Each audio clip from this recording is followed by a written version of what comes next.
All right, welcome. It happened again with the Toronto Maple Leafs. Just following up. I said I'd do this video, so here I am. Got my Austin Matthews jersey on and my Bruins hat because the Bruins have owned the Leafs in the playoffs. Going back, what? This has been going on for 7 years or something. At least that's Austin Matthews' first year in the playoffs. We're going to start off with GM additions. We're kind of going to break down what the difference has been between the regular season success and postseason success. What has changed and what needs to change in order to make this franchise successful in the playoffs. So starting off with GM additions, Brad Treliving came in, and a lot of mixed feelings, mostly negative feelings about Treliving coming into Toronto. And honestly, I think he's done a decent job. This is a team that needs to get a little bigger, bigger on the blue line, bigger up front with the forwards. Find some legitimate supplemental pieces for your top six. Find some scoring depth. And I think he did that. Guys like Sam Benoit stepped up in the postseason pretty substantially. Right? You have guys like Tyler Bertuzzi and Max Domi coming into your lineup. Sizable guys, can provide a little grit, can drop the gloves if needed. Right? Domi, very versatile, can play on your third line, can play center, can play wing, can play in the top six if you need him to. And we saw him moved around quite a bit in the lineup, and he didn't look out of place at really any position he played or any line. So I think overall the GM additions were fine. I do want to talk about Tyler Bertuzzi. I don't think he comes back next year, but I don't necessarily think it was a him problem. I think it was a team structure problem, and that's where coaching comes in. The Toronto Maple Leafs in the regular season are typically all offense all the time. You try to outscore your opponent at the sacrifice of letting in a few goals, right? That play style does a complete 180 in the playoffs every single year, at least under Sheldon Keefe, who is now the former head coach. New head coach is Craig Berube, but essentially in the playoffs, it becomes a very defensive first structure for the Leafs. Defense from the forwards, like all the forwards are playing defense, which you don't usually get during the regular season with the same players with this team. You get your defensive core being a defensive core, which is good. And goaltending, you try to shield your goaltender from as many high scoring chances as you can. And, both sides of the coin, they've played pretty well. But if you're focusing on all offense, you're sacrificing a lot of your defensive ability. And if you're focusing all on defense, you're really sacrificing your offensive ability. This team has not been able to find that balance in my opinion, either the regular season or the postseason. It's one extreme or the other. You got to find some type of balance. That's what good teams do to move on. And good teams that win the Stanley Cup are balanced defensively and offensively. You have to have strong team defensive play, but you got to be able to put pucks in the net. You can't sacrifice one for the other. You got to find some type of compromise. And that's my biggest gripe with Sheldon Keefe. Decent coach, with with two pretty legitimate high-scoring offensive lines, and a decent defense and goaltending, you're gonna win more games than not. That was at least my opinion of the Edmonton Oilers before Chuck Knobloch came in. Jay Woodcroft, pretty similar play style of Sheldon Keefe during the regular season. That team's a lot of offense, defense, goaltending, always an issue in Edmonton, right? But nonetheless, we're talking about the Leafs, and I'm getting a little off track. So I want to talk about their defensive core. In general, I think their defensive core typically isn't bad. But I think this year it was very good in the playoffs. It was excellent. You have a lot of big, physical, demanding guys on your back end who can shut down and play defensive hockey if you need them to. And they did. They do. The exception kind of being Morgan Rielly, but he's really not too bad defensively when he's playing defense. The key is to get him to play defense. And then in the playoffs, he'll play defense. He's not elite defensively, but he's not usually a liability in the playoffs. Regular season, more offensive oriented for Morgan Rielly. A little more of a defensive liability in the regular season, but that it is what it is.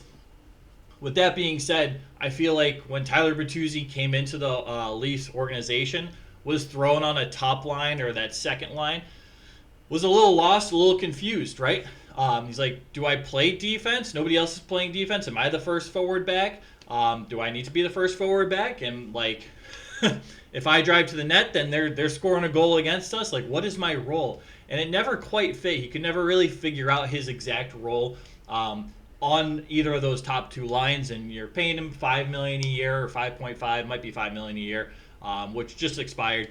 You want a little offensive production from him. You want him to slot into a top six winger role and produce at a decent rate. Bertuzzi's not known for his defensive play. He's a gritty forward that can get under the opponent's skin and pot some goals and get into those gritty areas and pot some rebounds into the net, right? And that's not necessarily the role that Bertuzzi was playing in Toronto, and I kind of think that definitely worked against Bertuzzi in terms of his stats and just where he fit on the team. It didn't really feel like a good fit. And in the playoffs, he was taken out for a few games with the banter between him and Marchand. He really was invisible. Not going to discredit that, right? But the last few games of the Toronto Maple Leafs against the Boston Bruins in round one of the playoffs this year, 2024, I thought he played pretty well. I did.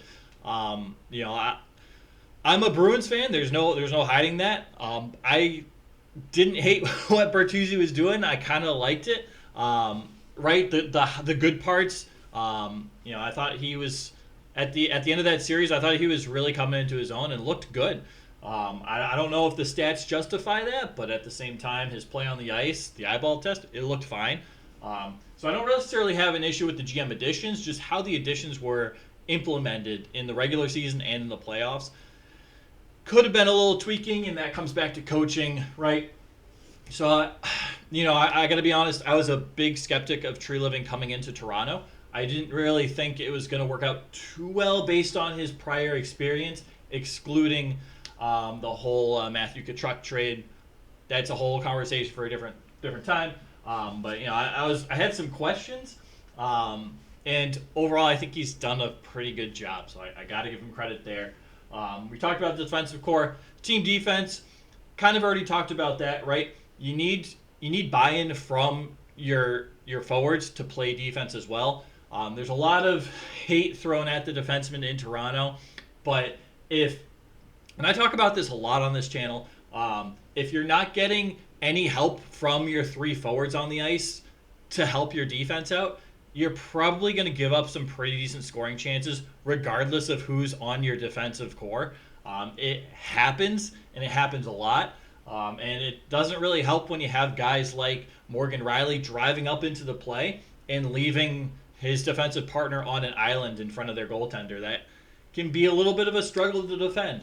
But in general, I don't think their defensive core is bad. I don't think it really has been bad for several years now. This is back in the Dubas era as well. I don't think it was all that bad. I think just the coaching, essentially, of teaching your players to play team defense has kind of struggled, especially in the regular season. And that kind of transitions to talking about, Austin Matthews and Marner and Tavares and Nylander. I'm going to be honest. During the regular season, none of those four guys I thought played decent defense. I think a lot of those guys are more than capable of playing pretty solid defensive hockey from a forward position, but and it's not even this season, it's going back a few years. During the regular season, you don't necessarily see these forwards play a whole lot of defense. It's all offense all the time, and it's not like these guys can't defend. It's the focus is offense. It's not defense. It's not helping out your defensive core. It's scoring goals, and I don't know if it's more of a mentality from the players to get their next paycheck, because points get you more money, right? Defensive stats don't really show up, so it's not usually a negotiating item as often. Or if it's more of a coaching thing, so holding these players accountable to come play team defense.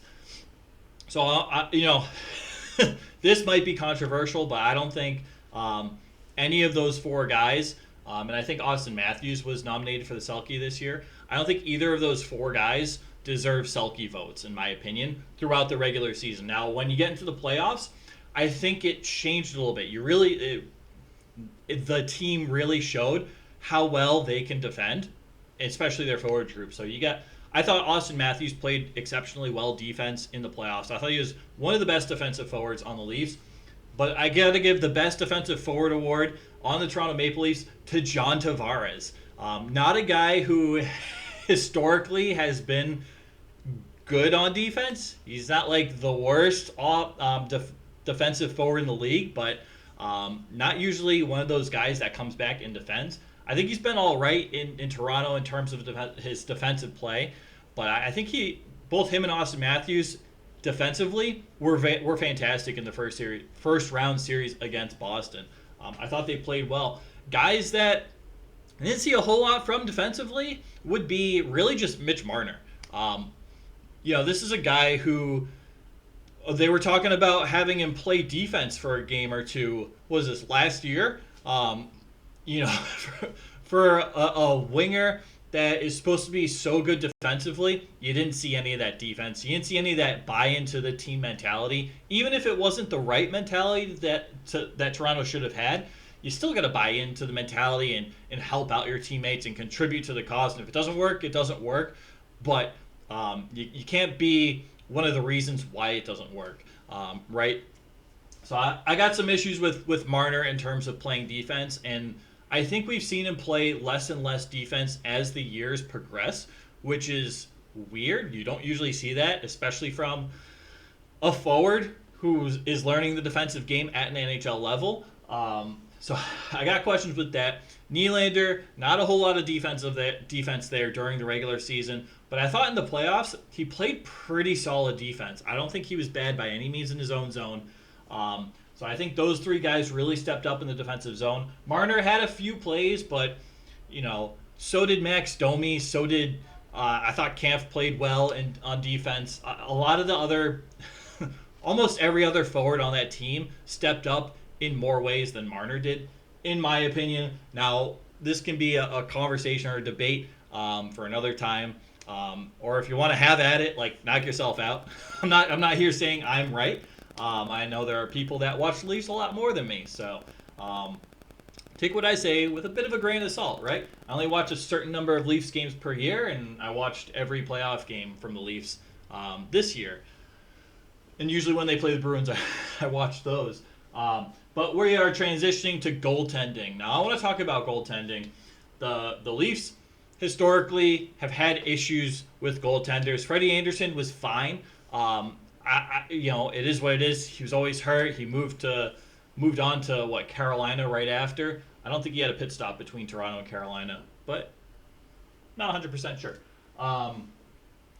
This year you have Samsonov. Last year you have Jack Campbell.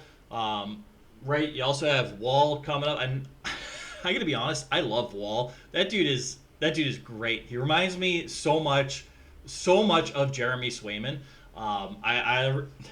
It kills me because I'm a Brewers fan, but I really like Wall. I hope he does well. That dude is fantastic.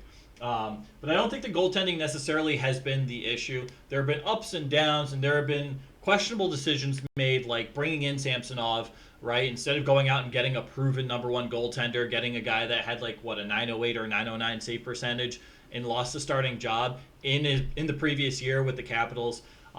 So I don't really know about that. Obtaining Matt Murray, and this is going back to the Kyle Dubas eras, getting Matt Murray from Ottawa, who was looking terrible, that didn't work. There have been questions, but in general, I don't think their goaltending in the playoffs has necessarily let them down. And you got to attribute a lot of that to the team defense. That team plays so well in front of the goaltender in the playoffs that a lot of the saves the goaltender needs to make are usually lower scoring chances than in the regular season. They're well prepared to make those saves when they need to. And every now and then, goals are going to go in. It happens. No goaltender is an absolute brick wall and shuts everybody out for 82 games a year plus playoffs. But I think in general, both Samsonov and Wall played very well in the playoffs. I don't think either of them are to fault this year. And going back to past years with the Leafs, I don't think their goaltenders have been at fault for their playoff losses, especially in the first round. I don't really attribute that to goaltending. So, I know the goaltending and the defense gets a lot of hate in Toronto. I think the systemic issue is the forwards playing team defense. And when you get the team defense, then there's no offense to go off of. So you got to find that balance. And that team defense circles back to coaching. Now, they keep doing this every single year. Right? Going back to 7 years when Austin Matthews came in. Right? This is year 7. We're coming up on a decade of doing the same thing every year. It's aggressive.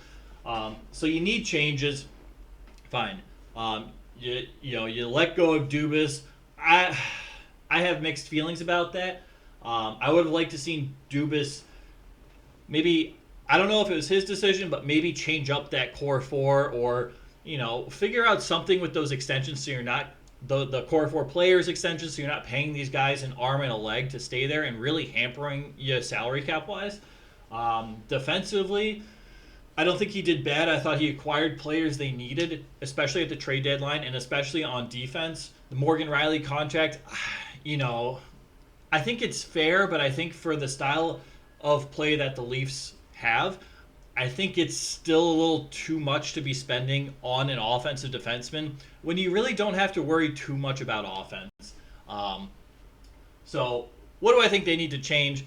First off, I don't think Tyler Bertuzzi is coming back. I'd like to see him back, but I don't think there was really a good relationship. It wasn't the right fit. So I don't think he's back. But you need to change up something with your core 4. I don't think you trade Tavares, and I don't think you really have to, right? His contract expires at the end of this upcoming year. You probably re-sign him to a much lower cap hit, maybe like $6 million for 2 or 3 years, right? You have Nylander, who just signed an extension, so you're not going to trade him. Coming into his own, was it a contract year in terms of his stats? It could have been. Hopefully, it's sustainable moving forward. Hopefully, he's a consistent 40-plus goal scorer. That's the hope. That's the goal. That's why you sign him to that expensive long-term contract. And I think he's more than capable of doing that. Excuse me. But, we got to wait and see for it. He needs to prove it first, or prove that he can continue that. Austin Matthews, I think, is difficult because he's so talented offensively and he can play excellent defense. And there are some games where he'll kind of play both. He'll be very good offensively and very good defensively. But it doesn't happen super common. And again, that could be a result of coaching, right? He's a player that's capable of it, but we don't necessarily see it. And some games with him, it's all offense all the time, and there's no attempt to play defense whatsoever. We saw that against the Boston Bruins earlier this year. In 2 of the, 4 games I think they played? I think the 3-game year was last year. Yeah. So we saw Austin Matthews play 0 defense in 2 games against the Boston Bruins this past season during the regular season. We've also seen Austin Matthews absolutely light up the lamp and score a lot of goals throughout the year and provide some incredibly elite offense. And every now and then you'll get a great defensive game from Austin Matthews, and every game in the playoffs that he played, even that half game when he got injured and when he came back from injury, I thought his defense was fantastic. It was one of the best on the ice of any team, aside from John Tavares. John Tavares was on a whole nother level defensively, and he was the only one I thought of the core 4 that found a nice balance. Second award, maybe tied between Matthews and Nylander. But in general, I thought Tavares had a lot of really good scoring chances in the playoffs against the Bruins. And I thought he played some pretty strong defense in his own zone as well. So I don't think Tavares... I hate Tavares, and I hate giving him credit. No part of me likes John Tavares, but you have to give him credit for what he did. I thought he was one of the best players for the Leafs in the playoffs. And I think he usually is one of those guys that steps up and is pretty solid. Now, I don't know about the locker room and behind the scenes and if he's holding players accountable or bringing down the morale. I don't know any of that. I can't speak to that, but on the ice, I think he's kind of leading by example. And I'm not talking about bench conversations and all that. So what changes do you need? I don't know how many times I'm going to say that. I think you got to start off by changing up, by doing something with Mitch Marner. Will you trade him? Probably trade him, but you got to change something because, again, you're coming up on a decade of these core 4 or core 5 players, if you want to include Morgan Riley, of rinse and repeat and rinse and repeat. And after a couple of years with some organizations, that's long enough. But it continues on in Toronto. So I think you trade Mitch Marner. If you have to take a step back for a season, then you take a step back and get some younger guys and get them into the lineup and experience. You finish the season strong, and you make a push for next year with probably a little more cap space. We'll see. Treliving likes to live life dangerously on that with little cap space, but nonetheless, we'll see what can happen. I think you can get a pretty decent haul in exchange for Marner. The cap hit is kind of going to be hampering. We might see them hold on to Marner until the trade deadline. His price might go up at the trade deadline. We could see more of a return rather than an offseason. So we'll see with that. But I think they do need to do something with that core four, shake it up. And I think the odd man out at this point is Mitch Marner. You know, it is what it is. I know everybody's saying it. There's no surprise there. But that comes back to who is keeping these four core offensive players together. We thought it was Kyle Dubas back. He said he's not trading any of the core four players as general manager of the Toronto Maple Leafs. He's signing everybody to extensions. This is our team moving forward. We're building around these guys. Fine. We saw Treliving come in and understandably didn't want to make a big change right off the bat. Get that. I think that's a sign of a good manager. You let things play out, see how it is, and start switching things up as you progress. You don't come in as a manager to a new department and change everything right off the bat because that's how you see fit, right? Because every situation, every scenario is different from your previous experience. I gotta respect Treliving for that. This summer will be a big determining factor. If Treliving is able to move any of the four guys on offense, or if this is coming from higher up, and mainly Brendan Shanahan. I'm not a big Brendan Shanahan fan. I really have never been. I'm still not. I still don't really like the guy. And it's very, very, very possible that he is the one that is maintaining or, saying that Marner, Matthews, Tavares, Nylander need to remain Toronto Maple Leafs as long as they can keep them, right? If they're willing to sign extensions, sign them to an extension, pay them whatever you need to pay them to keep them here because that's what we're rolling with. And that could very well be the case. And I think this summer will be a determining factor to see who is necessarily making those calls, calling those shots. And maybe that even goes above Shanahan to the owners. And I don't even know the owner's name because I don't really care to know the owners' names. Right? I know the owners of the Bruins and the Wild, and I forgot the Senators' owner's name already. It's been in the news a lot. I know Ryan Smith in Utah and Maruello in Arizona, and that's really it. So, I don't really, it doesn't matter. That's my assessment of the Toronto Maple Leafs, though. Let me know if you have questions. You have different insight. Maybe you watch the Leafs more. Maybe you just have better opinions than me. Entirely possible. Not gonna lie. Right? I think I watched 8 regular season Leafs games this year and all 7 playoff games. So it was a total of 15 games. 7 of which were very defensive oriented, 8 of which were very offensive oriented. Yeah. If you've watched 82 games plus the 7 playoff games, 89 games in total, you might have different insights, so let me know. But just from afar, this is my perspective, my insight. I think the coaching change, it should help. We'll see what Berube does. He's either really good or really not so good as a coach. So, I don't know. I'm really torn. I don't think Berube was excellent his last few years in St. Louis in terms of his coaching. It almost seemed like he gave up a bit. But going back to when he was, rehired in St. Louis? Rehired. No, I'm thinking of Hitchcock. When Berube was hired in St. Louis, he came in and he was excellent. So that could be all this team really needs is just a different coach with different systems, different mentalities. He'll have a full season this upcoming year to implement the systems he wants. And he likes a very balanced style. He expects players to play defense. He expects players to produce offensively. You have to find that balance. So I think this is a good fit for Toronto. We'll see. But that's all I got. So I thank you for watching. Take care. That's all I got. Thanks, guys.